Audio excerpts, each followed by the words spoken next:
বড়দিনের প্রাক্কালে প্রেক্ষাগৃহে চলছে দুই বড় বাংলার ছবি। একদিকে রয়েছে দেব অভিনীত প্রধান, অন্যদিকে মিঠুন চক্রবর্তী অভিনীত কাবুলিওয়ালা। তবে এবারের শীতে বাংলা ছবির সফর খুব সহজ নয়, কারণ একই সময়ে মুক্তি পেয়েছে শাহরুখ খানের ডাঙ্কি এবং প্রভাসের সেলার।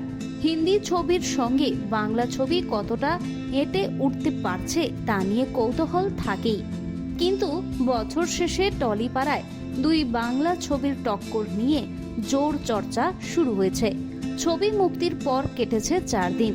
টলিপাড়ার একটি সূত্রের দাবি, প্রথম 4 দিনে বক্স অফিসে প্রধানের ব্যবসা ছাড়িয়েছে প্রায় 1,25,00,000 টাকা। সেখানে কাবুলিওয়ালা 1 কোটি টাকার কিছু বেশি ব্যবসা করেছে। তবে দুই ছবির ব্যবসা দেখে যে টলিপাড়া খুশি তা এক প্রকার স্পষ্ট।